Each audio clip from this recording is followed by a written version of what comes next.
Tulungan mo ko, Nico. Hindi nila pwedeng ikulong ang anak ko. Wala siyang kasalanan. Ay, ipaubayan na natin sa mga pulisan tungkol sa bagay na yan. Kung wala talagang kasalanan ng anak mo palalayain din siya kagad. Wala naman talagang kasalanan si Bobby Pinagbibintangan lang nila siya. Kilala ko ang anak ko. Hindi niya magagawang manggahasa. Kapitan ka sa baryo natin. Gumawa ka ng paraan kung paano makakalabas sa kulungan ng anak ko. Mabigat ang kaso ng anak mo. Pasensya ka na, Talia. Wala rin akong magagawa. Anong klaseng bayaw ka? Hahayaan mo na lang ba na mabulok ang pamangkin mo sa kulungan, ha? Huwag mo sanang kalilimutan na nangako ka sa kapatid mo noon habang naghihingalo siya na hindi mo kami pababayaan. Bakit ngayon hindi ka kumikilos? Kapitan ako sa baryo natin. Kaya kailangan kong maging patas sa mga nasasakupan ko. Paanong patas? Pinagbintangan lang nila ang anak ko. Malandi ang Vanessa na yon. May asawa na siya. Gusto pang magpakamot sa anak ko. Gusto lang niyang sirain ang anak ko. Kilala ko si Bobby. Inakit lang siya ng babaeng yon. Kilala ko ang anak mo. Gaya ng pagkakakilala ko kay Vanessa. Mabait at masunurin siya mula pagkabata. Kilala ko din ang pamilya niya. Parang meron ka yatang ipinapahiwatig Ang akin lang, iniimbestigahan na ang nangyari. Maghintay na lamang tayo ng resulta. Hindi ko magagawa na maghintay na lang. Baka mamaya kung ano na ang ginagawa nila kay Bobby sa kulungan. Walang mangyayari kay Bobby sa kulungan. Huwag kang mag-isip ng mga negatibong bagay. Ang mabuti pa umuwi ka na muna sa inyo at magpahinga. Ayoko. Hindi ako magpapahinga sa bahay habang nagdurusa ang anak ko sa isang kasalanan na hindi naman niya ginawa.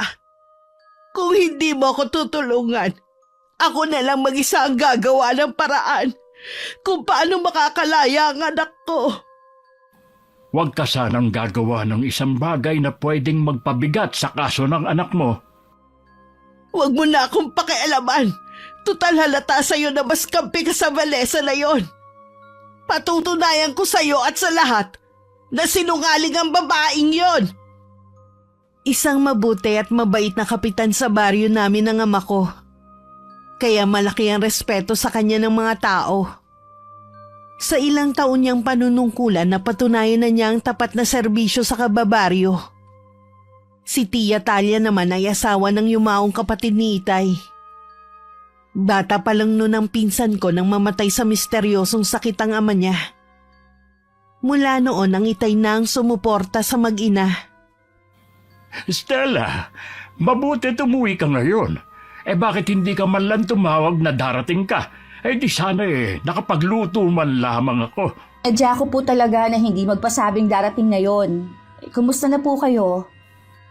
Ayos lang naman. Bakit hindi mo kasama ang asawa mo? Busy po kasi sa trabaho niya Hindi po siya pinayagan ng boss niya na magbakasyon. Sa susunod na lang daw po siya sasama. Nagugutom ka na ba? May ulam na niluto si Melvin. Teka, magsasaing lang ako. Huwag na po, Tay. Busog pa naman po ako. Kumain po ako habang nasa biyahe. Baka pagod ka sa biyahe. Gusto mo muna bang magpahinga? Hindi po, Tay. Ayos lang po ako. Mamayang gabi na lang po ako magpapahinga para tuloy-tuloy. May duty po ba kayo ngayon sa barangay hall? Wala naman. Nandun naman ang dalawang konsehal Di magkwentuhan na lang po muna tayo. Halos isang taon din po akong hindi nakauwi dito sa atin Yun po palang isang bag pasalubong ko yon para sa inyo ni Melvin. Nasaan nga po pala siya? Pinapabantayan ko sa kanya mga alaga nating baka at mga kambing. Huwag ka kong iiwan sa sugahan.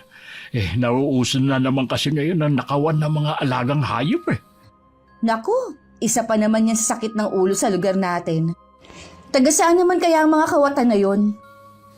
Mahirap magbintang. Pero marami ang nagsasabi na taga-ibang ibayo ang mga taong yun. May mga nahuli na po ba? Wala pa nga eh. Pero natigil na rin naman. May 1 linggo na nakakaraan. Baka mga nagpapalamig lang. Maliban po dyan, ano pa po ang balita dito sa atin? Mabuti pang ako na ang magsabi nito kaysa sa iba mo pa malaman. Tungkol po ba sa anong sasabihin ninyo? Tungkol kay Vanessa. Kilala mo pa naman siya, hindi ba? Oo naman po. Sa isang eskwelahan lang po kami pumasok noon. Magkaiba nga lang po kami ng section. Nabanggit niyo po na bumalik na sila dito sa baryo natin, di ba? Kasama ang asawa at anak. May 1 linggo nang nakakalipas nang magsampa siya ng kasong rape. Ho? Ginahasa si Vanessa? Sino naman ang walang pusong gagawa nun sa kanya? Ang itinuturo niyang gumawa nun sa kanya ay walang iba kundi ang pinsan mong si Bobby. Si Kuya Bobby po ang gumawa nun sa kanya? Nasa na po si Kuya? Kasalukuyan siyang nakakulong ngayon. Kung ako po ang tatanungin niya, naniniwala ako kay Vanessa. Yun nga din ang gusto kong sabihin sa tiyahin mo eh. Ayoko lang kasing dagdagan ng paghihirap ng kalooban niya. Anak pa rin naman niya yun. Ipagtatanggol niya kahit anong mangyari. Sa totoo lang po, wala naman dapat sisihin kundi ang Tia Talia. Para sa kanya kasi, puro tama ang ginagawa ng anak niya. Pinakamabait sa lahat, kahit kabaliktaran naman. Kaya nga lumaking barumbado dahil sa pangungonsinti niya. Kumusta po si Tia Talia ngayon? Ayun, laging umiiyak at humihingi ng tulong sa akin para makalabas ng kulungan ng kanyang anak. Hindi daw yun magagawa ng pinsan mo. Sinisisi pa niya si Vanessa. Ibang klase rin talaga si Chang. Sana naisip niya ang nangyari sa anak niya ay bunga ng mga ginawa niyang maling pagpapalaki.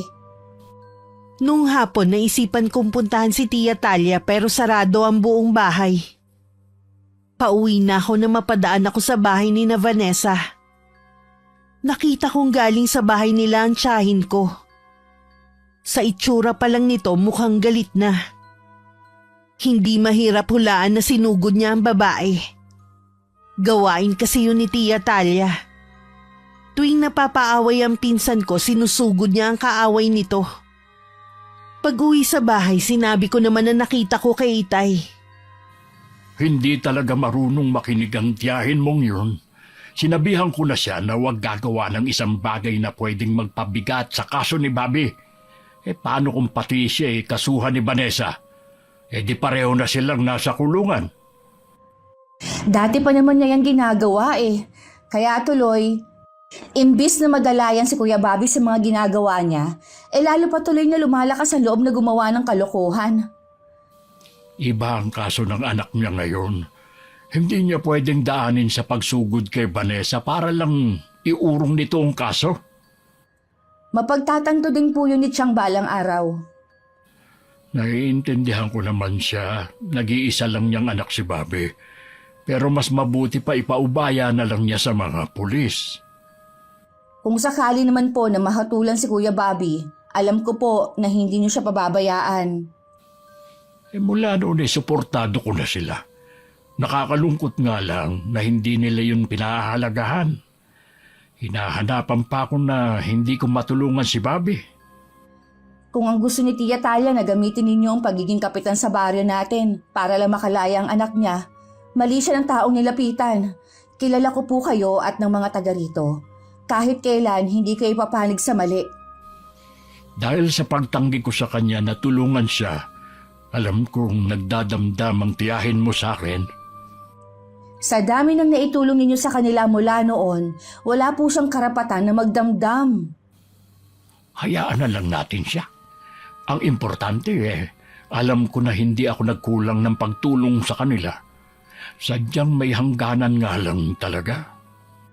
Tsaka po mas kawawa po si Vanessa at ang pamilya niya. Yung trauma habang buhay niya yung dadalhin. Ewan ko ba dyan sa pinsan mo? Kung ano ang pumasok sa kukote at nagawa niya yung kay Vanessa? Baka po hanggang ngayon, may gusto pa rin si Kuya Bobby kay Vanessa eh.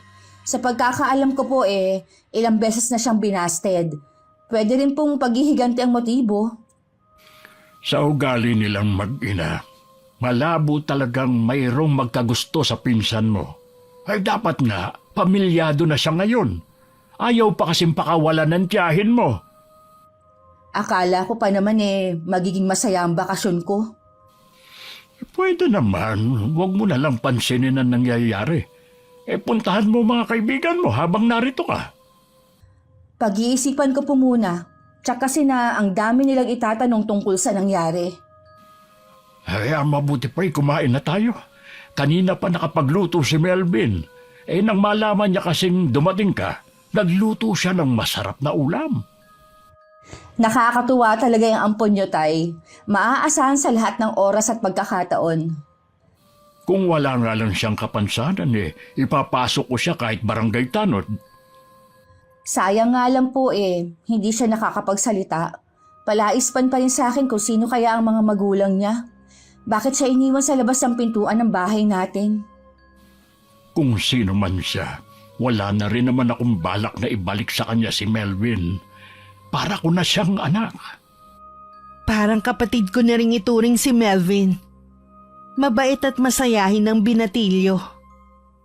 Kahit nasa malayo kami magkakapatid, panatagan loob namin. Dahil may kasamang itay sa bahay. Masaya pa kami nagkukwentuhan habang naghahapunan ng gabing yon. Kinabukasan pumunta ulit ako sa bahay ni Tia Talia. Kita ang pagkagulat sa mukha niya nang makita ko. Mabuti umuwi ka. Kailan ka pa dumating? Kahapon lang po. Galing po ako dito kahapon pero sarado po ang buong bahay. Pinuntahan ko kasi si Vanessa sa kanila. Siguro alam mo na ang nangyari sa Kuya Bobby mo. Opo, naikwento na po sa akin ng itay ang nangyari. Sinira ng babaeng yun ang buhay ni Bobby.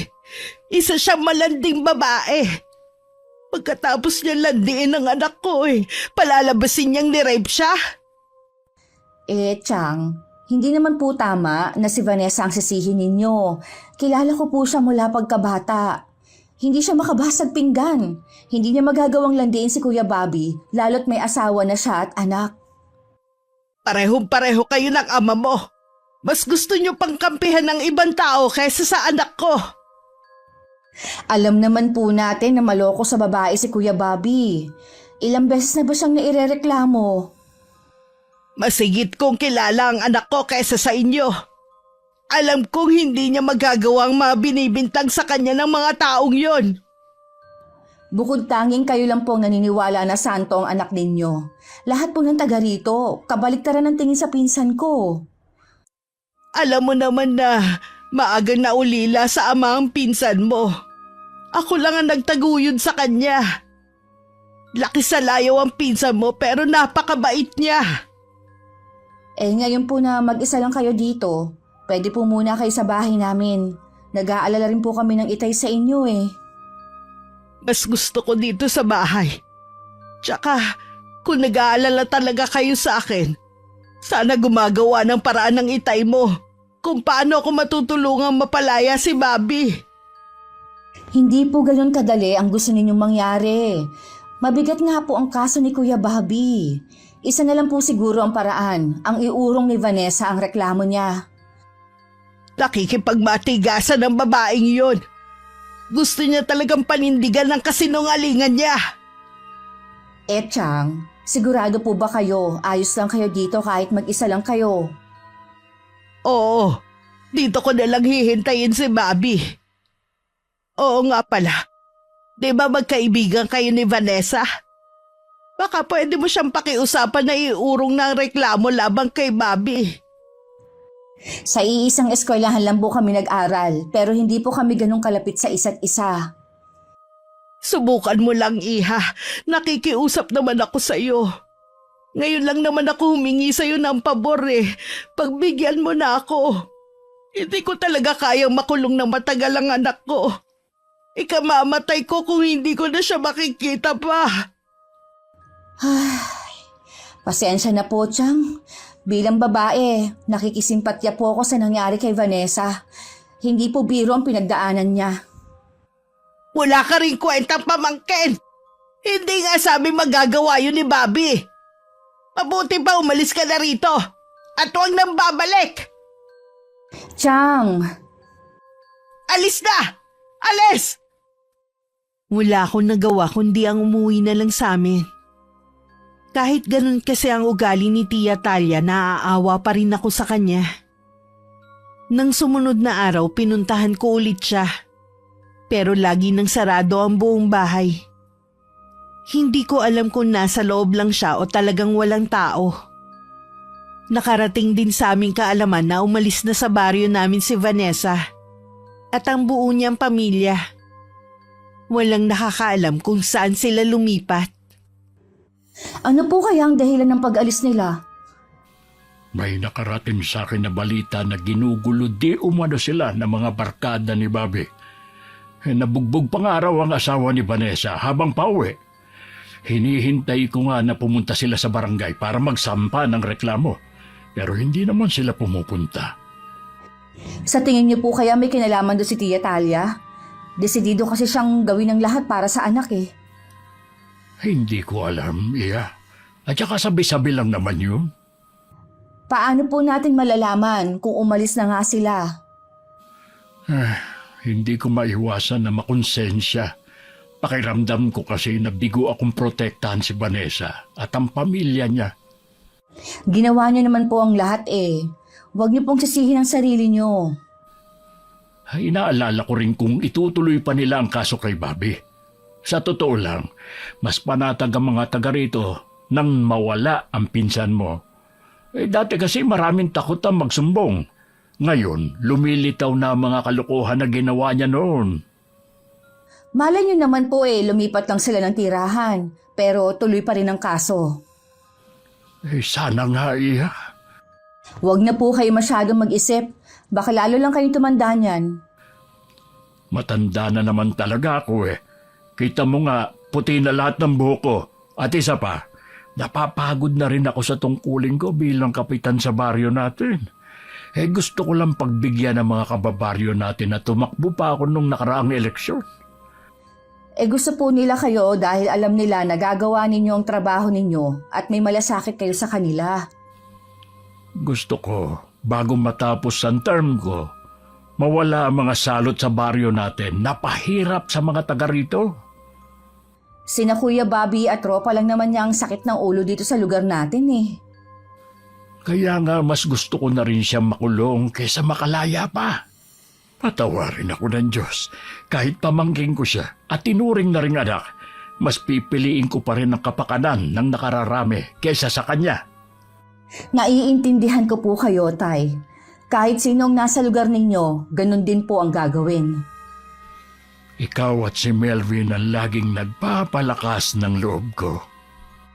Kahit yun pa ang kahilingan namin ng Itay at ng nakararami, sadya siguro na hindi pa nauubos ang swerte ni Kuya Bobby. Makalipas kasi ang ilang araw pagkatapos umalis ng pamilya ni Vanessa. Nakarating sa amin ang balita na nakalaya na daw ang pinsan ko. Para makasiguro, pinuntahan ng Itay ang bahay ni Tia Talia. Bakit parang nakakita kayo ng multo dyan? Totoo nga na nakabalik ka na rito sa atin.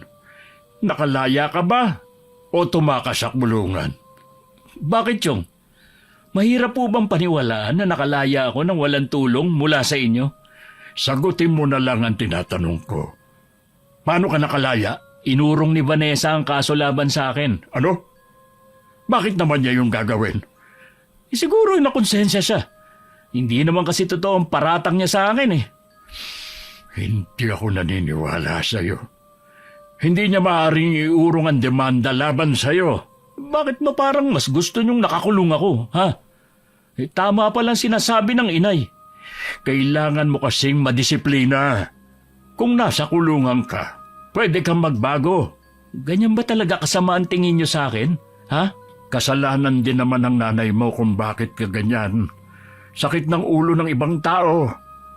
Sa tingin mo kaya, dahil inurong ni Vanessa ang kaso, Makakatakas ka na sa karma? Hindi ako kakarmahin dahil wala naman akong ginagawang masama. Puro na lang walang masamang ginagawa. Anong tingin mo sa akin at sa mga taga rito? Tanga? Uy, kayo po nagsabi niya na, hindi ako. Abat, kung akala mo malinis ka na sa mga mata ng taga rito dahil iniurong na ang kaso sa'yo, nagkakamali ka. Malakas ang kutob ko na nagsasabi ng totoo si Vanessa. Darating ang araw na pagbabayaran mo rin ang ginawa mo. Anong ginagawa mo rito? At ano yung narinig kong sinasabi mo? Nariyan ka na pala. Ano nga yung sinasabi mo sa anak ko kanina? Sinasabi ko lang na balang araw, babalik din sa anak mo ang lahat ng ginawa niyang masama. Ano karapatan mo para sabihin niya sa anak ko, ha? Walang masamang ginagawa si Bobby. Sa tingin mo kaya ay makakalaya siya kung hindi siya inosente? Sabi ko na sa'yo, gusto lang nilang sirain siya.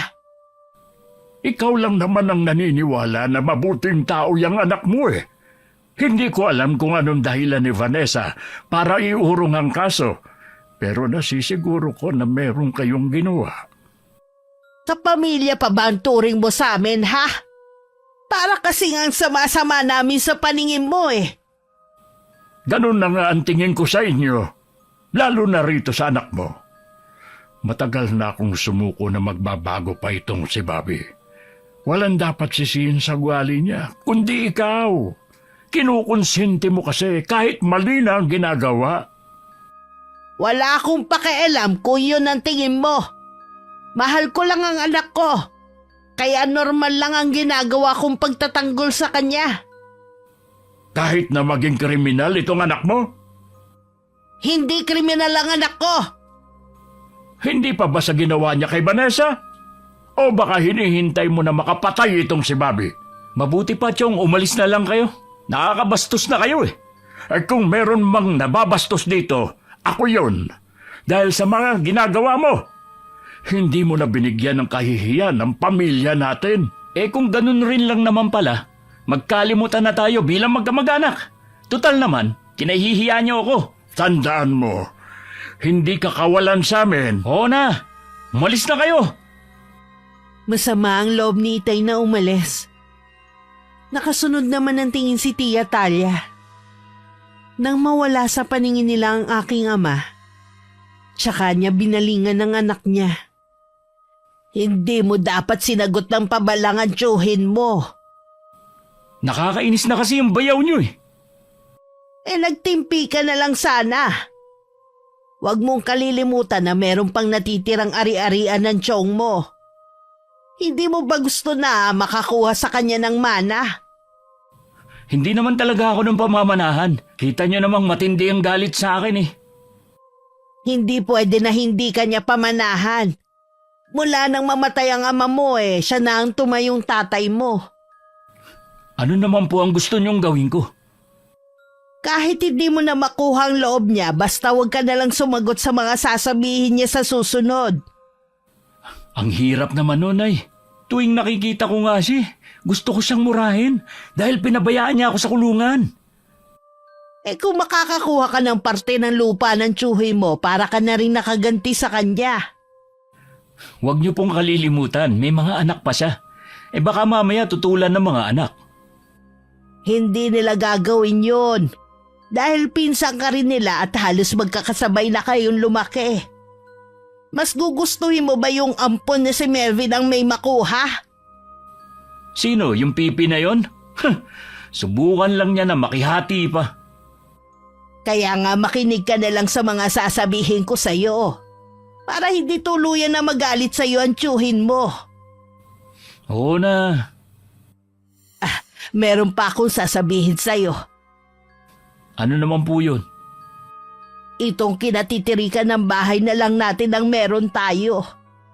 Naibenta ko na ng unti-unti ang lupang iniwan ng ama mo. Ha? Akala ko sa atin pa yung sasilangan. Matagal na yung wala.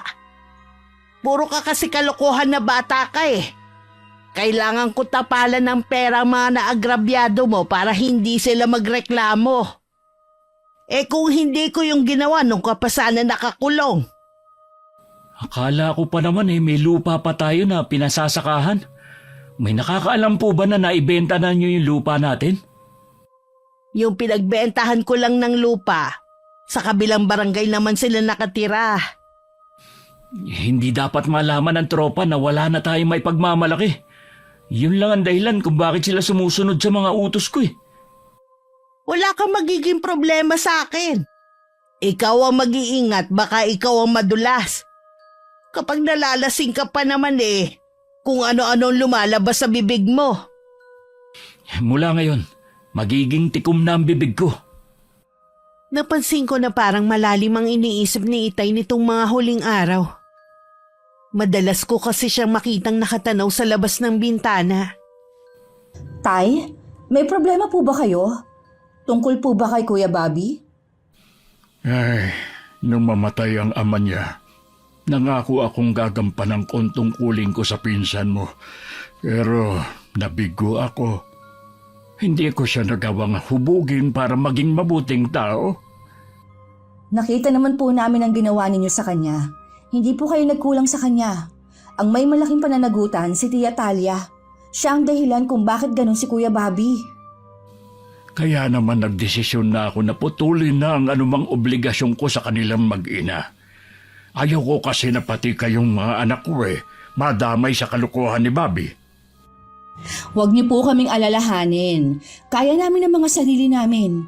Si Melvin lang po ang inaalala namin. Gusto nga ni Kuya na kunin siya. Kaso wala po kayong makakasama dito. Kaya ko naman pangalagaan si Melvin. At saka binalaan ko na rin ang tropa ng pinsan mo na huwag kakantiin ng binata dahil sa akin sila mananagot. Baka mamaya kaya nila pinagtitripan si Melvin dahil sa utos na rin ni Kuya Bobby. Noon pa kasi mainit na ang dugo niya rito. Ganon din naman kasi ang Tia Talia mo kay Melvin. Parehong-pareho silang mag-ina. Mula po ngayon, huwag niyo na silang intindihin. Hayaan niyo silang tumayo sa sarili nilang mga paa. Tsaka dapat matutong magsaka si Kuya Bobby. Hindi yung puro siya bisyo at barkada. Ano pang sasakahin ng pinsan mo wala na silang lupa? Matagal nang naibenta ng tiyahin mo? Po? Kailan pa po? Matagal na. Sa bagong may-ari ko nalaman. Hinihintay ko ngang banggitin ng tiyahin mo Pero tingin ko, wala talaga siyang balak sabihin sa akin.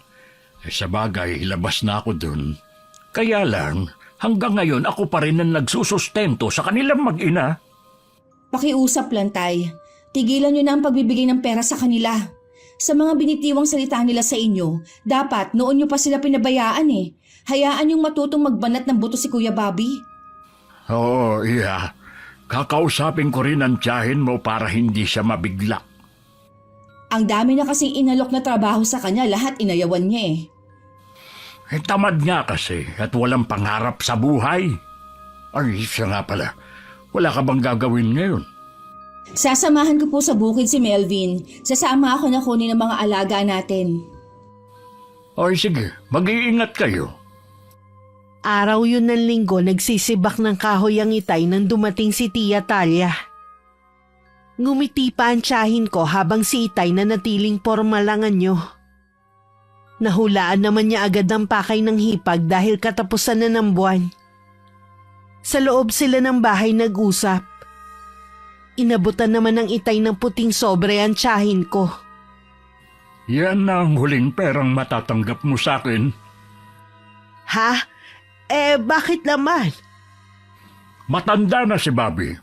Tama lang siguro kung maghanap siya ng trabaho para mabuhay kayong mag-ina. Sinusubukan naman ni Bobby na maghanap Kaya lang hindi siya swerte sa trabaho.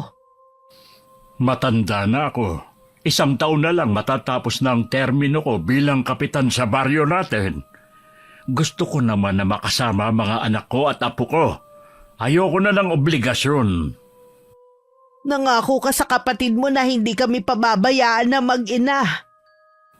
Hindi pa ba sapat ang mga nagawa ko, ha? Maiintindihan ni Kuya ang desisyon kong ito. Hahayaan mo ba kaming maghirap na mag-ina? Nasaan ang pinagbentahan ng lupa ninyo? Bakit hindi yun ang gamitin mo para makapagbagong buhay kayong mag-ina? Ano bang sinasabi mo, Nico? Huwag ka nang magkaila. Matagal nyo nang naibenta ang lupa ni Kuya Philip. Kahit may pera na kayo noon, tuloy pa rin ang suporta ko sa inyo. Kanino mo ba nalaman ang bagay na yan, ha? Ay sa bagong may-ari. Kaya huwag ka nang magkaila pa. Oo, aamin na ako. Binenta ko nga. Nakatiwangwang lang naman kasi eh. Wala naman nag-aasikaso. Bakit hindi mo sinabi sa akin? Sa paglilihim mo, para mo na rin akong niloko. Lupa yun ng kapatid mo na iniwan sa amin ni Bobby. Wala kang pakialam kung ibenta ko man ng hindi pinapaalam sa'yo. Inilihim mo dahil gusto mong tuloy pa rin ang pagsustento ko sa inyo ng tamad mong anak. Kahit magalit ka pa, wala ka na magagawa pa dahil ubos na rin ang pera. Ay hindi ko na problema yun. Basta ang pera na ibinigay ko sa iyo ay huli na. Hindi mo magagawa to sa amin. Kulang ang pera na to. Hindi sasapat sa amin sa mga susunod na linggo. Kaya nga utusan mo ang anak mo na magbanat ng buto, hindi yung hinahayaan mo lang sa mga bisyo niya at pakikipagbarkada. Hindi habang buhay nariyan ka para saluhin ang mga problema niya. Alam ko naman yun. Kaya lang hindi pa handa si Bobby. Anong hindi pa handa? 35 na ang anak mo. Hindi pa rin handa sa responsibilidad. Bigyan mo ng trabaho ang anak ko. Yung madali lang para hindi siya agad manawa. Marami na akong trabaho na ibinigay sa anak mo. Maging ang mga anak ko. Kung hindi siya napapaaway, basta na lang siyang umaalis. Wala na akong magagawa pa kay Bobby. Hindi ka na nga tumulong nun para makalaya si Bobby. Ngayon naman, ginigipit mo kami. Hindi panggigipit ang tawag sa ginagawa ko. Gusto ko lang matuto ang anak mo at maging ikaw. Alam kong galit ka sa anak ko dahil sa paraan ng pakikipag-usap sa'yo. Ako na ang humihingi ng pasensya sa mga ginagawa niya. Sanay na ako sa ganong pag-uugali ng anak mo. Hindi man lang niya inisip na ako nagpaaral sa kanya mula nung bata siya. Gusto ko siyang disiplinahin, pero lagi mo siyang ipinagtatanggol. Pangako, pagsasabihan ko siya na magbago na. Sana noong mo pa ginawa ang bagay na yan. Subukan mo pa rin. Sa ngayon, hanggang dito na lang muna ang pag-uusap natin. Pero Nico, wag mo naman akong talikuran. Nico! Kuyum ang mga palad na sinundan na lang ng tingin ng tiyahin ko ang papatalikod na si Itay. Umuwi siyang nagpupuyos ang kalooban. Puno rin ng pag-aalala ang isipan kung saan kukuha ng panggasto sa susunod na buwan. Gaya na nakagawian, malalim na ang gabi na makauwi si Kuya Bobby sa kanila. Bakit gising pa kayo? Di ba sabi ko naman wag niyo na akong hihintayin? Hindi naman ako bata eh. Alam mo naman pala na hindi ka na bata eh. Dapat naghahanap ka na ng trabaho. Bakit naungkat na naman yan? Akala ko ba malinaw na sa inyo na hindi ko gustong magtrabaho? Pues kailangan mo na maghanap ng trabaho. Dahil wala na tayong aasahan sa tiyo Nico mo. Ha? Anong ibig niyo sabihin? Huling beses na yung binigay niya sa akin pera kanina. Bahala na daw tayo sa mga buhay natin mula ngayon. Ano? Langya naman oh. Kakalaya ko lang. May panibago na naman problema. Tuluyan na siguro nagalit ang tiyuhin mo. Dahil sa pagsagot-sagot mo sa kanya. Hindi dahilan yun para putulin niya ang pagtulong sa atin. Nangako siya kay Itay noon na hindi niya tayo pababayaan. Nakiusap pa nga ako na kung pwede bigyan ka ng trabaho eh. Pero kahit yun, ipinagdamot niya. Talaga namang wala siyang kwenta eh. Kita nyo nga, tayo pa ang gumawa ng paraan para makalaya ako. Naturingang kamag-anak at kapitan, walang silbi. Sumasakit na nga ang ulo ko sa kakaisip eh. Itong perang ibinigay niya kanina, sandali lang to. Kulang pa nga sa bisyo mo eh. Huwag kang mag-alala, Nay. Gagawa ako ng paraan kung paano magkakapera. Ano naman yung pinaplano mo? Baka mamaya ikapahamak mo na naman. Magtiwala lang kayo. Hindi ako mapapahamak. May tiwala naman ako sa'yo. Basta mag-iingat ka lang. Opo, Nay.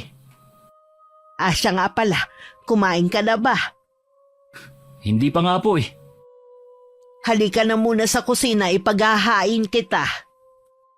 Kinabukasan sumama ulit ako kay Melvin sa pagsusuga sa mga alaga naming baka at kambing. Sa 1 linggo kasi babalik na ako sa Maynila. Isa kasi yun sa mamimiss ko na ginagawa. Nung hapon naman kasama pa rin ako. Mas maaga namin kukunin ng mga hayop. Dahil na rin sa napapabalita na naman na nakawan ng mga alagang hayop. Bakit ngayon lang kayo? Kalat na ang dilim ah. Ay bala ko na nga kayong sundan eh. Tay, nawawala po yung 2 kambing at yung baka natin. Hinanap na po namin kung saan-saan pero wala po talaga. Ano ka mo? Si Melvin, nasaan? Ayaw pong humarap sa inyo. Kanina pa po yun umiiyak dahil sa pag-aalala sa mga alaga nating hayop. Sasamahan daw po niya ang mga natitira nating alaga. Baka daw mawala din eh. Hindi kaya ninakaw na rin ang mga alaga natin? Yun din po ang palagay ni Melvin. Lalo't nauso na naman ang mga nakawan. Salot talaga ang mga kawatan na yun. Ayaw lumaban ng patas. Mas gusto pang makaperwisyo sa ibang tao. Tay, paano po kung taga rito lang ang gumagawa nun? Walang taga rito mga angahas na gawin yon.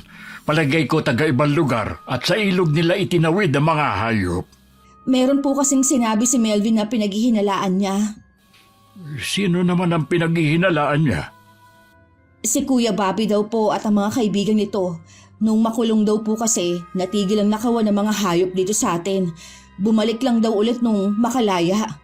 Tsaka dati daw, gustong kunin ni Kuya Bobby ang isang kambing. Hindi lang daw siya pumayag noon kaya binugbog siya ni Kuya. Kasama ng mga tropa nito. Inilihim na lang daw niya sa inyo para wala na lang daw maging gulo. Kung talagang sila nga may kagagawa ng mga nakawan dito, dapat talagang mabuwag na ang kanilang samahan. Pero wisyo na talaga sila sa mga taga rito. Kailangan lang natin silang mahuli sa akto para wala na silang kawala. Talagang si Kuya Bobby hindi pa nadala sa pagkakakulong niya. Hindi ko tuloy maiwasang isipin na gumaganti siya sa akin dahil sa sinabi ko na sa nanay niya na ititigil ko na ang pagbibigay ng pera sa kanila. Ilang taon niyo na rin po silang sinusuportahan. Wala po silang karapatan na magalit at lalong gumanti sa inyo. Kapag napatunayan ko lang na si Bobby at ang mga kaibigan niya ang may kagagawa ng nakawan ng mga hayop dito sa atin, ako mismo ang kakaladkad sa kanya sa presinto. Kung hindi man sila mahuli sa akto, bahala na ang Panginoon sa kanila. Ay, sige na. Tawagin mo na si Melvin. Huwag na kayong lalabas ng bahay. Pupunta lang ako sa barangay.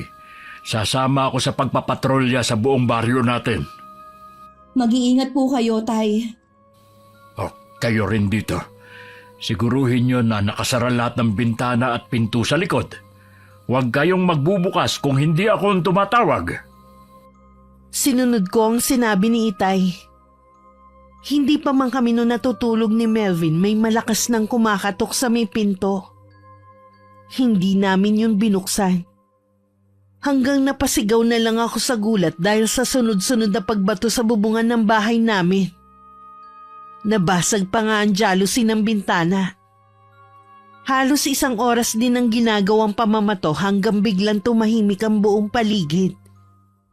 Dahil malayo kami sa mga kapitbahay, walang sumaklolo sa amin. Ayos lang ba kayo ni Melvin? Wala bang nasaktan sa inyo? Huwag na po kayo mag-alala, ayos lang po kami ni Melvin. Sino kaya ang mga taong yun? Baka po mga wala lang magawa ang mga yun. Napagtripan itong bahay natin dahil malayo sa mga kapitbahay. Alam na mga taga rito na bahay ko ito. Walang magkakalakas ng loob na mambato sa atin. Iisang tao lang ang naiisip ko na pwedeng gumawa nito sa atin. Ang problema po wala tayong ebidensya. Baka kayo lang po ang mabaliktad kung ididiin niyo siya. Pupuntahan ko sila sa kanila. Tay! Tay, bakit po? Masakit po bang dibdib ninyo? Wala ito. Nanikip lang ang dibdib ko. Dapat po siguro magpa-check up na kayo sa doktor. Siguro napagod lang ako. Ang mabuti pa po, ipagpaliban nyo na muna ang pagpunta sa bahay nila. Magpahinga po muna kayo ngayon. Puyat pa naman kayo. O sige, bilinan mo nga pala si Melvin na huwag na munang isusuga ang mga alaga natin. Dalhan na lang niya ng mga dayami. Dinamdam nyo rin yata ang nangyari sa mga alaga natin Natural, mga alaga natin yun eh. Huwag na po kayo mag-isip. Papalitan ko na lang ang mga yon. Kaya ko naman palitan ng mga baka at 2 kambing eh. O siya nga pala, Iya. Huwag mo nang babanggitin sa mga kapatid mo nangyayari dito sa atin, ha? Lalo na yung tungkol kay Bobby na siya ang pinaghihinalahan natin. Baka kung ano na lang kasi mangyaring gulo. Opo, Tay. Sige na po. Punta na kayo sa kwarto ninyo. Umalis ako ng bahay nang hindi nagpapaalam kay Itay. Nagbilin lang ako kay Melvin na bantayan siya. Gusto ko kasi makausap si Kuya Bobby o kahit si Tia Talia. Pagdating sa kanila, naabutan ko ang pinsan ko na parang bagong gising lang at may hawak na kape. Isang nakakalokong ngiti ang ibinigay niya sa akin. Anong masamang hangin ang nagdala sa iyo rito? Matagal na ako nakalaya eh. Ngayon mo lang ako naisipang dalawin. Si Tia Talia? Nandito ako. Anong dahilan? Bakit ka nandito? Hindi ko po alam kung nakarating na sa inyong ninakawan kami ng baka at 2 kambing. Kagabi din, meron mga walang magawa ang nambato sa bubungan ng bahay namin. Ang malas nyo naman na nabiktima rin kayo ng mga magnanakaw na yun. Akala ko ba mabait si Nico? Bakit parang may galit sa kanya para batuhin ang bahay ninyo? Hindi po talaga maiiwasan na merong magalit kay Itay. Baka po yung mga taong nasasagasaan niya na ayaw sa pamumuno niya. Kaya ka lang ba nagpunta rito para sabihin yan? Akala ko naman nasabik kang makita ko. Gusto rin kita makita, syempre. Hindi ka pa rin pala nagbago. Alam ko, dahil hanggang ngayon, gwapo pa rin ako. Sige, Chang. Aalis na po ako. O sige, Iha. Minsan ako naman ang pupunta sa inyo. Ano nga kaya ang sadya niya? Sa kanilang magkakapatid siya ang kakaiba sa lahat. Sabi nagmana daw siya sa namayapa ninyong Lola Corazon.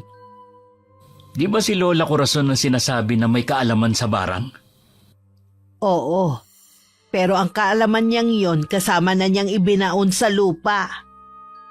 Buti hindi na siya nag-usisa tungkol sa pagkakakulong ko. Sa pagkakaalam ko, kilala niya si Vanessa.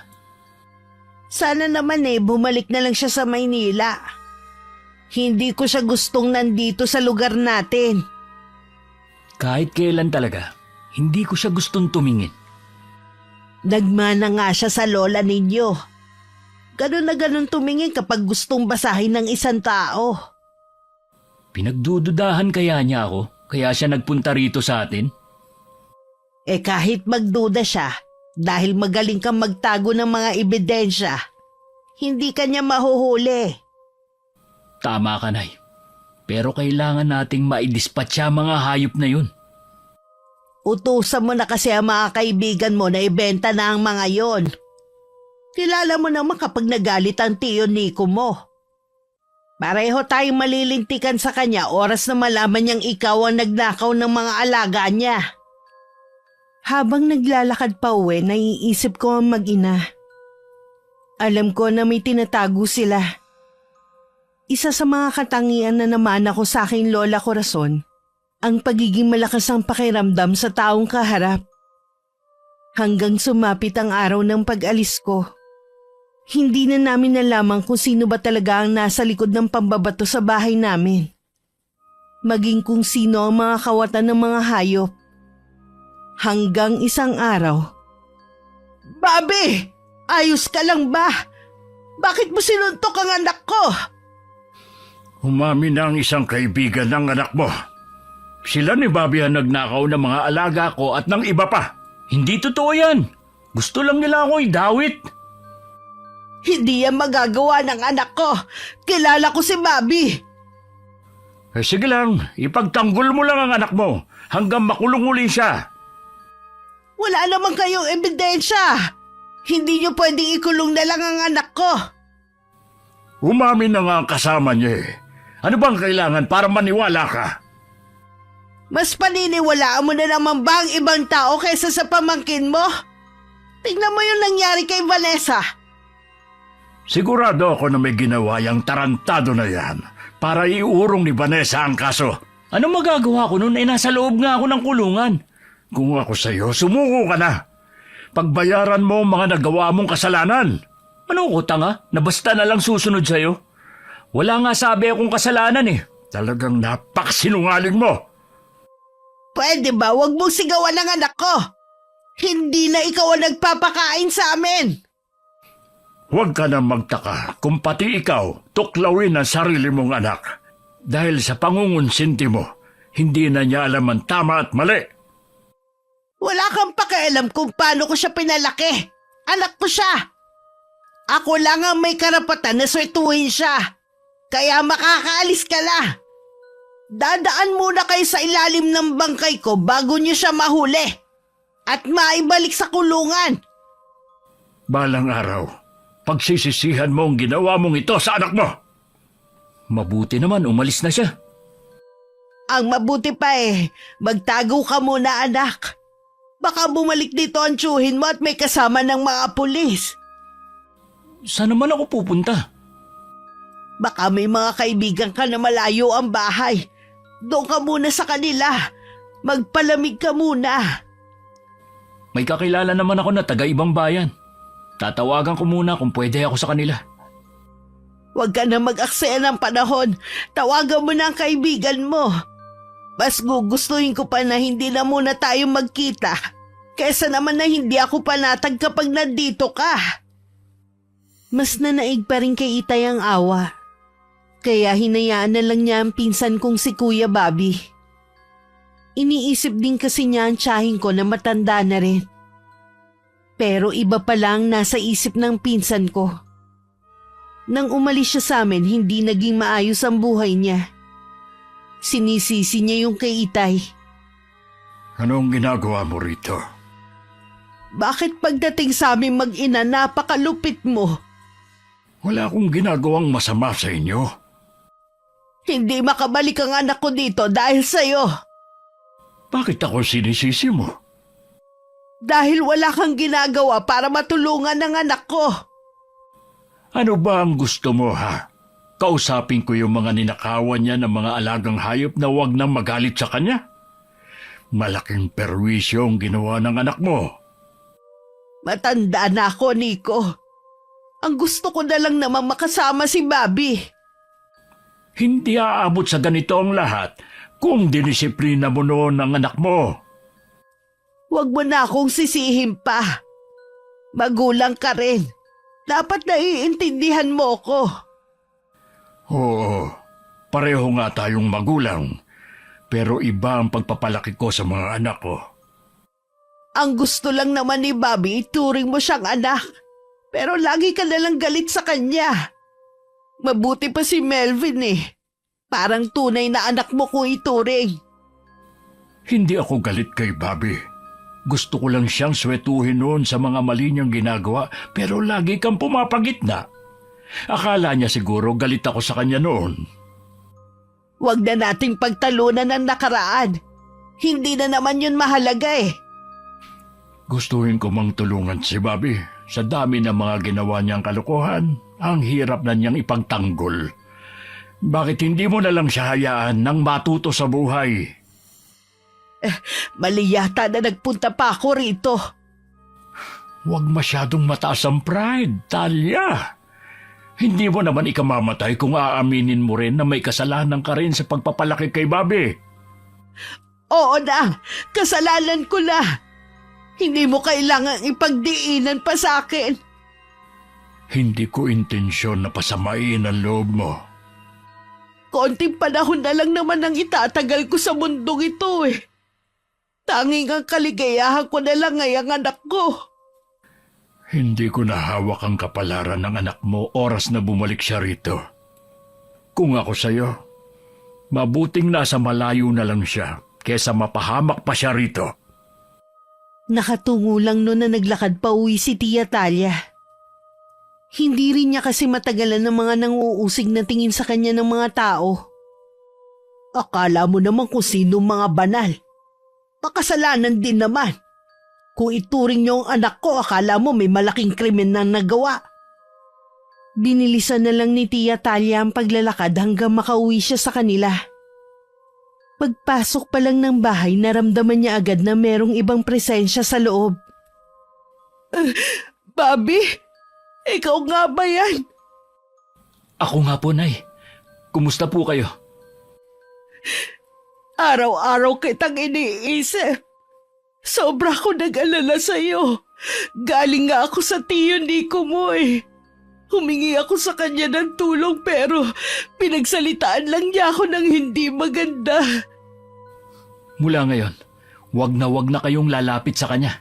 Wala siyang kwentang kadugo. Kaya lang naman ako lumapit sa kanya dahil nga gusto kitang makita at makasama. Ako din naman po, Nay. Kaya kahit delikado, umuwi ako dito sa atin. Teka, may nakakita ba sa iyong mga taga rito? Wala po, Nay. Kahit mga kaibigan ko, hindi ko ipinaalam na uuwi ako. Wala na akong tiwala sa kanila. Sila naglaglag sa akin. Ang kapal nga ng mga mukha na kumustahin ka sa akin eh.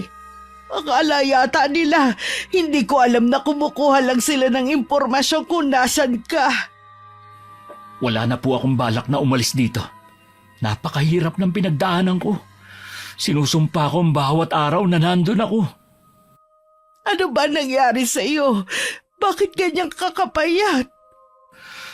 Yung kaibigan na pinuntahan ko, hindi ko alam na kakilala din niya ang asawa ni Vanessa. Kung hindi ako nakatakas, malamang matagal na akong patay. Palipat-lipat na ako ng tirahan. Naranasan ko na matulog sa kalye at ilang araw walang makain. Kinailangan ko magbungkal sa basurahan para lang malamnan ang tiyan ko. Hindi, sabihin mong hindi yan totoo. Hindi ang pinakamamahal kong anak. Totoo po, Nay. Mas mahirap ang pinagdaanan ko ngayon kesa nung nasa kulungan ako. Patawarin mo ko, anak, ko wala ako sa tabi mo ng mga panahon na yon. Kung pwede lang sanang ibalik ang nakaraan, hindi na kita itinaboy noon. Wala po kayong kasalanan. Iisang tao lang ang dapat sisihin sa mga nangyari sa akin. Walang iba kundi si Tio Nico. Kaya din ako bumalik dito para makapaghiganti sa kanya. Tama ka. Walang dapat sisihin kundi ang tiyuhin mo. Lalo ko siyang kinasusuklaman. Humanda siya sa akin. Ibabalik ko sa kanya lahat ng hirap na pinagdaanan ko. Huwag mo munang isipin yan sa ngayon. Ang importante, magkasama na tayo. Akala ko nga po hindi na tayo magkikita pa. Hindi ako kailanman nawalan ng pag-asa na magkikita pa tayo. Halika na muna sa kusina, ipaghahanda kita ng pagkain. Alam ko na mismo na ang mga luto ko. Pangako, hindi mo na mararanasan mamungkal sa basurahan para lang makakain. Habang nasa Maynila ako, may ilang gabi na akong balisa. Hindi ko maipaliwanag ang nararamdaman ko. Araw-araw din akong tumatawag kay Itay para kumustahin sila ni Melvin. Dahil hindi ako mapalagay, pinayuhan ako ng asawa ko na umuwi muna sa amin. Kapag daw naayos niya yung mga dapat gawin, susunod siya sa akin. Stella, sinorpresa mo naman ako. Akala ko ba sa birthday ko na kayong mag-asawa uuwi rito? Hindi po kasi ako mapakali eh. Kaya sabi ni Jaime, mauna na ako umuwi. Tatapusin na lang daw niya yung mga dapat gawin tapos susunod na siya. Uy, hindi ka ba nahirapang sumakay? Mabuti nga po at naabutan ko yung panghuling biyahe. Pagdating naman po sa kanto may isang tricycle pa. Maghapunan ka na muna. Si Melvin kanina ko pa pinagpahinga. Masama kasi ang pakiramdam. Ilang araw na kasing umuulan dito Naambunan nung isang araw. Kawawa naman si Melvin. May iniinom po ba siya na gamot? Meron yung galing sa center. Kaya lang parang hindi tumatalab sa kanya. Gusto kong bilhan bukas ng ibang gamot. Ako na lang po ang bibili bukas. Oh, sige. Ikaw na nga lang. Abay, bigla pang umulan. Buti po nakauwi na ako. Malakas din ang ulan na yan. May bagyo daw po ba? Ay, may bagyo nga parating pero sa makalawa pa tatama sa kalupaan.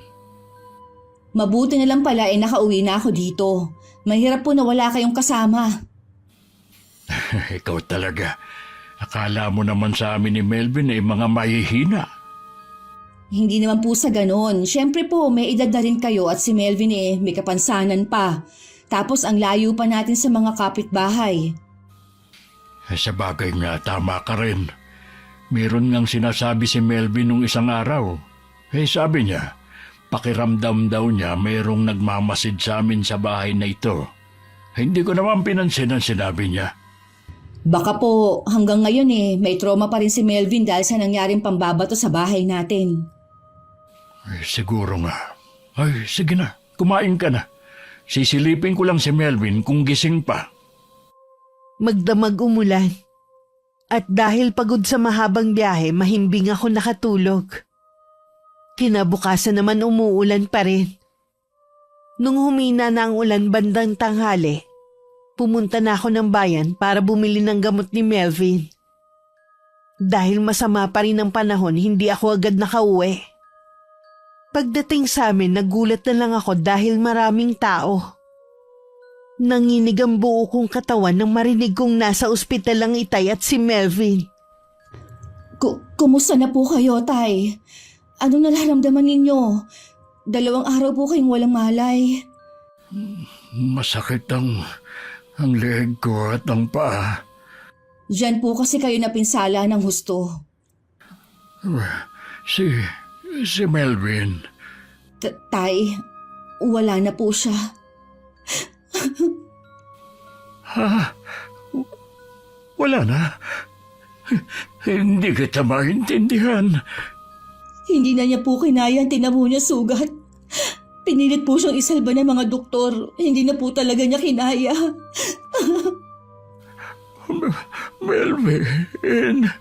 Melvin anak, bakit? Sina kuya po ang nag-aasikaso sa burol niya. Gusto ko nang umuwi. Gusto ko makita si Melvin. Kung hindi dahil sa akin buhay pa sana siya. Kahit masama ang pakiramdam niya lumabas siya para tulungan ako laban sa taong umaatake sa akin. Sinalo niya lahat ng palo ng taong yun. Hindi niyo pa po kaya, Tay. Ang doktor lang po ang makakapagsabi kung pwede na kayo lumabas. Baka hindi ko naabutin si Melvin. Gusto ko siya makita sa huling sandali. Huwag po kayo mag-alala. Hindi po siya ihahatid sa huling hantungan hanggat wala po kayo. Hindi ko man lang naipagtanggol si Melvin. Siya pa talaga ang nagbuwis ng buhay para sa akin. Nakilala niyo ba kung sino ang nanloob sa bahay? Hindi, Iha. Nakatakip kasi ang mukha niya. Wala pong nawala sa bahay. Ibig sabihin po, hindi pagnanakaw ang pakay ng taong yun. Kailangan magbayad ng taong yun. Kailangan natin bigyan ng hustisya ang pagkamatay ni Melvin. Hindi po tayo titigil hanggat hindi natin nakukuha ang hustisya. Kahit anong pilit ng itay na hindi mapahagulgol, hindi pa rin niya napigilan ng hindi mapaiyak ng malakas. Nang mga oras ding yun, hindi na mapakali ang taong responsable sa pagkamatay ni Melvin. Huminahon ka nga. Wala na tayong magagawa pa. Wala na si Melvin. Tanga kasi siya eh. Masyado siyang pakialamero. Nagpapakabayani masyado. Ay siya tuloy na puruhan. Dahil sa kanya, pwede akong makulong na naman. Hindi yun mangyayari. Sabi mo nga hindi ka nila nakilala dahil may takip ang mukha mo. Hindi ko pa rin po maiiwasang matakot. Paano kung ako na naman ang pagbintangan nila? Imposible, iho. Walang nakakaalam na nandito ka na. Sana nga po. Ayokong makulong, Nay. Ayoko nang bumalik sa kulungan. Hindi ka na babalik pa doon. Pangako yan. Pupunta po ba kayo sa burol ni Melvin? Hindi ko pa alam. Bahala na. Kung sakali man na hindi ako pumunta, hindi nila ako pwedeng questionin dahil hindi naman talaga natin siya kamag-anak. Ampon lang siya ng tiyuhin mo. Hindi ko intensyon na pumatay. Sobrang galit ko lang talaga kasi. Naiintindihan kita, iho. Kahit ako nagagalit sa kanila. Baka kung ako ang nasa katayuan mo, ganun din ang magawa ko. Tama lang pala ang ginawa kong pagganti. Yung nangyari kay Melvin, aksidente lang yun. Kalimutan mo na ang nangyari. Tapos na ang paghihiganti mo. Plano ko ibenta ang bahay na to at lalayo na tayo. Saan naman po tayo pupunta? Sa lugar na walang makakakilala sa atin. Kung saan tayo makakapagbagong buhay. Kayo po ang bahala, Nay. Kahit saan tayo mapadpad, basta kasama ko kayo. Nagpa siya si Tia Talia na hindi na pumunta sa lamay ni Melvin. Hindi na rin siya nakipaglibing. Pero dumalaw siya sa bahay makalipas ang 1 linggo. Kumusta na ang pakiramdam mo? Pasensya ka na pala. Hindi na ako pumunta sa lamay ni Melvin. Isang malaking kawalan si Melvin sa bahay na ito. Kahit hindi ko siya kadugo, tinuring ko na siya bilang anak.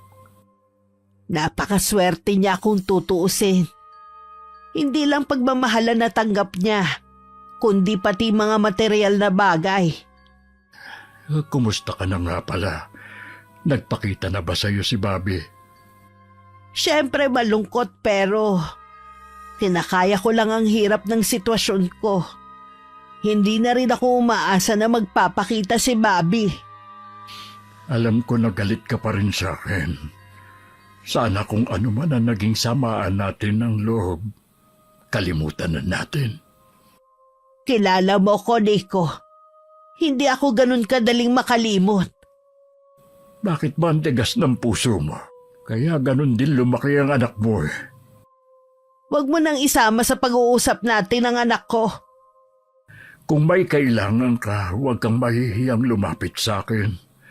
Sinabi ko na rin sa mga anak ko na ibabalik ko ang pagbibigay ko sa iyo ng sustento. Kung sakali man na mawala ako, itutuloy pa rin nila. Kung dahil lang sa awa kaya gusto mo akong tulungan, hindi bali na lang. Sa'yo na rin ang galing na matanda na tayo. Konting panahon na lang ay tatagal natin sa mundo.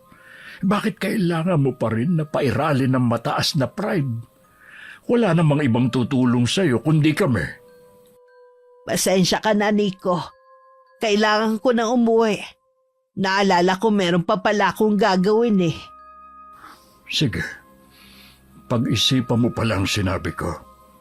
Mag-iingat ka sa inyo. Iba na kasi ang panahon ngayon. Tignan mo ang nangyari sa amin. Tumangulang si Tia Talia. Hindi na niya ako napansin na nakatayo malapit sa may kusina. Lumapit naman ako kay Itay na dala ang gamot niya at isang basong tubig. Oras na po ng pag-inom ng gamot, Tay. Salamat, Iya. Kapag nga pala dumating mamaya si Lexter sabihin mo sa akin. Sige, Tay. Meron pa po ba kayong ipagagawa? Pakikiusapan ko kasi na kung maaari, magpatrolya malapit sa bahay ng tiyahin mo. Nag-aalala kasi ako sa kanya, lalo't mag-isa na lang siya sa bahay. Wala rin kasing pakialam sa kanya mga kapitbahay. Paano naman kasi yung ugali niya? Katulad kanina, kayo na nga itong nagpapakumbaba matayog pa siya. Intindihin na lang natin. Tay, totoo ba na posibleng dayo ang pumasok sa atin dito? Yun ang lumalabas sa investigasyon. Ewan ko lang, iba kasi ang kutob ko Huwag mong sabihin na pinsan mo na naman ang pinaghihinalaan mo. Wala na nga yung tao rito sa lugar natin. Kahit ang tiyahin mo, hindi alam kung nasaan ang anak niya. Siya lang naman po kasi ang may matinding galit sa inyo. Hindi naman siguro aabot sa pagpatay si Bobby. Sa bagay nga po. Inumin niyo po muna yan. Sa ilang araw ng pagpapatrolya ng mga tanod sa baryo namin, hindi akalain ni Itay na meron silang madidiskubre sa bahay ng tiyahin ko. Napasukan ko ang Itay na nasa loob ng kwarto ni Melvin. Kahit nakatalikod siya, batid kong umiiyak siya. Tay, alam ko na masakit pa rin sa inyo ang pagkawala ni Melvin, kahit po sa amin. Kaya lang, mas malulungkot siya kung makikita niya kayong laging umiiyak. Hindi ko lang kasi maiwasang malungkot. Mula na magkaroon kayo ng pamilya, siya na lang ang lagi kong kasama. Naiintindihan ko naman po ang nararamdaman ninyo Ako nga po, hindi ko matutupad ang pangako sa kanya. Sabi ko kasi, dadalhin ko siya sa Maynila pagkatapos ng birthday ninyo. Ayoko nang ipagdiwang ang birthday ko. Palipasin na lang natin na parang ordinaryong araw lang. Sige po tay, kung yan po ang gusto ninyo. Siya nga po pala, bala ko magdala ng bigas kay Tia Talia ngayon. Meron po ba kayong ipagbibilin? Matagal na palang bumalik si Bobby. Tinatago lang siya ng tiyahin mo. Sabi na nga kahit kailan talaga, hindi na yan magbabago si Chang. Kailangan niyang harapin ang mga reklamo sa kanya ng mga taga rito. Di bali na ako. Hindi ko na siya hahabulin sa mga hayop na ninakaw niya. Sa sinabi ninyo na nandito lang pala siya sa baryo natin, hindi ko maiwasan na isipin na baka nga siya ang nanloob sa bahay natin at pumatay kay Melvin. Noon pa kasi, ayaw na niya rito. Tingin ko ba nagsiselo siya dahil sa atensyon na ibinibigay ninyo? Huwag ka munang magbibintang. Iba ang kaso ng pagpatay kesa sa pagnanakaw lang. Ang pagpatay po ay walang ipinagkaiba sa panggagahasa. Swerte nga niya at inurong ni Vanessa ang kaso. Kailangan ko nang pumunta sa barangay. Ang dami kong trabaho na kailangang gawin. Kaya niyo po ba magtrabaho? Oo naman, Iya. Kesa naman na lagi akong narito. Lagi ko lang maaalala si Melvin sa lahat ng sulok ng bahay na ito. Sige po tay, kung yun ay makakatulong sa inyo para kahit papaano maibsan na nararamdaman ninyong pagdadalamhati. Nang makaalis ang Itay, hindi naman ako mapakali. Naisipan ko na lang nalinisin ng kwarto ni Melvin. Habang tinitignan ko ang mga gamit niya, sa taas ng lumang cabinet meron dun isang kahon ng sapatos. Naalala ko na ako nga pala ang naglagay ng kahon na yun. Kinuha ko yun at tiningnan muli ang mga nasa loob. Huwag ko lang talagang malalaman na may kinalaman ka sa pagkamatay ni Melvin. Patawarin ako ng Diyos, pero ikaw ang unang magiging biktima ng aking barang. Pinuntahan ko si Tia Talia sa kanila. Naabutan ko siyang nagwawali sa labas ng bahay nila. Nakitaan ko naman siya ng pagkagulat at bahagya pang lumingon sa loob ng bahay. Hindi rin siya makatingin ng diretso sa akin. Anong ginagawa mo rito? Nagdala ako ng bigas ninyo. Ilalagay ko na po ito sa kusina. Wag na. Pakilagay na lang sa bangko. Ako na magpapasok niyan mamaya. Bakit po ba para kayong takot? Ano bang pinagsasabi mo dyan? Nagulat lang ako na makita ka rito. Akala ko po, kinakabahan kayo na makita ko dito si Kuya Bobby Pwede ba? Umalis ka na lang. Marami pa akong gagawin. Nay, saan po nakalagay ang... Stella? Sabi na nga be, nandito ka lang at nagtatago. Estela, nakikiusap ako sa iyo. Huwag mo ipagsasabi na nakita mo si Bobby dito, ha? Huwag nga kayong makiusap sa babaeng yan. Nakalimutan niyo na ba ang ginawa nila sa atin? Imbes na magpagkumbaba ka at makiusap, mayabang ka pa rin. Wala akong pakialam kung yan ang tingin mo sa akin. Ang mahalaga sa akin, nakaganti na ako sa inyo. Anong ibig mong sabihin na nakaganti ka na sa amin? Ano ang ginawa mo? Ang mabuti pa umalis ka na, Stella. Huwag mo nalang pansinin ang sinasabi ng pinsan mo. Sagutin mo ang tinatanong ko. Ano ang ginawa mo? Tignan mo nga yung itsura mo. Namumula ka na sa galit. Ano ba sa tingin mo ang ginawa ko, ha? Ikaw ba ang pumatay kay Melvin? Magtapat ka. Ikaw ba ang pumasok sa bahay namin ng araw na yon? Kung ako nga, anong gagawin mo, ha? Hayop ka. Sabi ko na nga ba? Huwag ka makalapit-lapit sa anak ko. Baka kung anong magawa ko sa'yo. Isa pa kayo! Konsentidorang ina! Dahil sa inyo, naging kriminal yung anak ninyo! Magbabayad kayo ng mahal sa ginawa ninyong ito! Hindi mo ako basta maipapakulong. Wala ka naman sapat na ebidensya eh.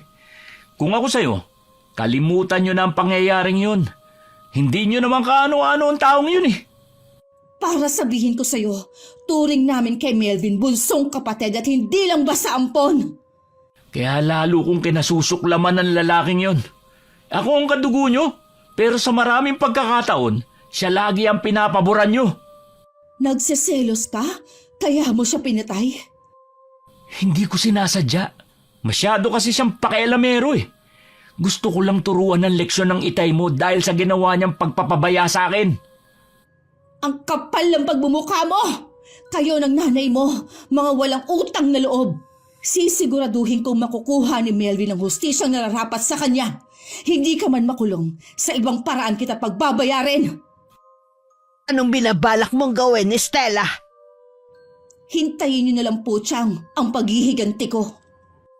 Stella, bumalik ka rito! Hayaan nyo na siya, Nay. Humanda na lang tayo sa pag-alis. Hindi tayo aalis. Sa tingin mo kaya kapag nakalayo tayo, hindi na tayo masusundan ng galit ng pinsan mo. Anong gagawin natin? Ikaw naman kasi, hindi mo itinikom ang bibig mo. Kahit kailan talaga hindi ka nag-iisip, kaya lagi ka napapahamak Wala na po tayo magagawa, nasabi ko na. Nainis lang kasi ako sa kanya. Sa gagawin ni Stella, hindi ko alam kung kaya pa kitang iligtas. Ano ba ang gagawin ni Stella kundi magsumbong sa tatay niya? Kaya nga umalis na tayo agad dito para hindi na tayo abutan. Baka ang paghihiganti ni Stella sa iyo may kinalaman sa Marang. Sa palagay niyo, namana niya ang kaalaman ni Lola Corazon? Sa tono ng pananalita niya kanina, parang ganun na nga. Parang ibinabad sa suka ang itsura ni Kuya Bobby sa mga narinig sa ina. Larawan din ng takot at pag-aalala ang anyo ni Tia Talia. Pagka-uwi ko naman sa bahay, naroon na ang itay. Nagpaalam ako sa kanya na kailangan ko nang umuwi ng Maynila. Dinahilan ko na lang na nagkaroon ng problema ang asawa ko. Agad naman siyang pumayag. Ilang oras pa lang ang nakakalipas, bumulagta na si Kuya Bobby sa sahig. Bobby, anak, anong nararamdaman mo? Ang buong katawan ko, hindi ko maigalaw. Sobrang sakit din ang ulo ko na parang mabibiyak. Baka inumpisa na ni Stella ang pagbabarang sa'yo. Hayop na babaeng yun. Humanda siya sa akin kapag nalampasan ko ito. Huwag mong pairalin ang galit mo. Lalo lang lalakas ang kapangyarihan niya. Ano yun? Parang may naririnig akong bulong malapit sa tenga ko. Palakas ng palakas. Nakakabingi. Takpan mo na yung dalawa kong tenga. Wala naman ako naririnig Basta, Nay, takpan niyo na lang para ako mabibingi. Ah! Ito na, tinakpan ko na. Mamamatay na ba ako, Nay? Hindi anak, malalampasan mo rin ito. Talia! Talia! Tumuloy ka na, Nico. Nandito kami ng anak ko sa kwarto. Pinapunta niyo si Chong. Oo, anak. Siya lang kasi ang naiisip kong makakatulong sa atin eh. Talia, ano nangyari kay Bobby? Si Stella ang may gawa nito sa anak ko. Tulungan mo kami, Nico. Nagmamakaawa ako sa iyo. Paanong nangyari na may kinalaman si Stella sa nangyayari kay Bobby? Si Stella ang nagmana na kaalaman sa pambabarang ng nanay mo. Matindi ang galit niya kay Bobby dahil siya ang pumatay kay Melvin. Patawarin niyo po ako, Chong. Hindi ko sinasadya. Tulungan niyo po ako. Ayoko pa mamatay. Pangako po, magbabago na ako. Bakit kailangan pang umabot sa ganito? Walang dapat sisihin kundi ako. Inaamin ko na. Ako may kasalanan ng lahat. Hindi ako naging mabuting ina. Sa kagustuhan ko mapunan ng kawalan ng ama ng anak ko. Sumobra ako sa pagmamahal at pag-aaruga. Wala na si Stella sa bahay. Sabi niya uuwi na siya ng Maynila. Pero tingin ko, narito pa siya sa baryo natin. Kailangan mo siyang mahanap. Oras na lumabas ang mga insekto. Alam mong hindi na natin maililigtas ang anak ko. Nangako ang itay na gagawin ng lahat para mahanap ako. Sa dati naming bahay sa bukid ako natagpuan ni itay. Halos mapaso na siya sa dami ng mga kandilang nakasindi sa paligid. Itay, paano niyo po ako nahanap dito? Wala naman akong naiisip na lugar na pwede kang magsagawa ng orasyon. Anak, nakikiusap ako. Itigil mo na ang pagpapahirap sa pinsan mo. Siya po ang pumatay kay Melvin. Salot siya sa baryo natin kaya tama lang na mamatay na siya. Malaking kasalanan ang gagawin mo. Nakaganti ka nga. Habang buhay mo namang dadalhin sa dibdib mo ang ginawa mo. Ipasa Diyos na lang natin ang ginawa ni Bobby. Patawarin po ninyo ako kung nadala lang ako ng matinding galit ko. Itigil mo na yan. Ikulong mo na ulit ang mga insekto na yan at umuwi na tayo. Sinunod ko ang kagustuhan ni itay sa kondisyon na aalis na sa baryo namin ng mag-ina. Mismo ang itay ang nagpahakot sa kanilang mga gamit. Hindi na rin ako nagpakita pa sa mag-ina. Pinasabi na lang nila kay itay ang taus-pusong paghingi nila ng kapatawaran sa akin. Labis din ako nagpapasalamat. Dahil dumating sa tamang oras ang itay. Para mapigilan ako na makagawa ng malaking kasalanan. Wakas. Okay, shoutout po tayo. Shoutout kay Vernalyn Insyo, RJ's Bakery from Bohol at kay Dexter Baguhin from Sagbayan. Baraquiel family from San Mateo, Rizal. Analo Praat from Doha, Qatar. Kay Joan Fernandez, Carol Manzano Brigo, Leonisa Cobo from Bulacan, Lance MBB, Pamela Talaok, Julius Del Lloro. Hello kay na Rosalina Bugayong from Singapore at kay Richard Cayon from Binangonan, Rizal. At sa kaibigan ni Rosalina kay Gigi from Singapore. Hello sa'yo. Narlene Micabalo, Regina Laban Galang from Gaya-Gaya, San Jose del Monte, Bulacan. Renz Ponce, Manuel Derla Jr., Jane Gonzaga, Ronalyn Rodriguez, Marita Raquel from Pasig City, Lorely Quintana from Davao City, kay Wilma Leses from Pioduran Albay, Jenny Paul, Nida Kiambao na nasa Kuwait ngayon, Angelina Ignacio from California, Delia Catu from Muntinlupa. Hello kay Ann Losis. Shout out sa Echano Belches family from Panginay, Balagtas, Bulacan. Susette De La Torre from Riyadh, Saudi Arabia. Jessica Urian. Kimberly Caballero from Las Piñas at Saboler Sportswear. Ami Yong from Malaysia. Jessie Rada from Japan. Danilo Katigan. Ausa family from Lipa, Batangas. Lenny Batayola. Crisel Mamado. Lenny Smith from Bahrain at sa baby mo na si Kim. Ronald Gapa ng Allen Northern Samar. Milona Quiroga.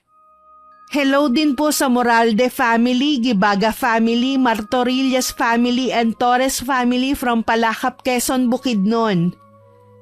Christine Gapi from Singapore. Amara Makulolot from Balara, Quezon City. RKJ 462 from Saudi Arabia. Sophie Serrano from Quezon City. Emily Bianan from Saudi Arabia.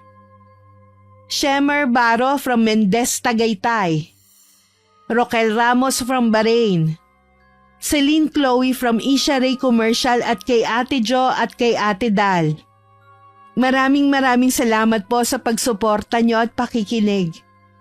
Yung iba pong hindi na shoutout sa susunod na video po ulit. Ingat! God bless!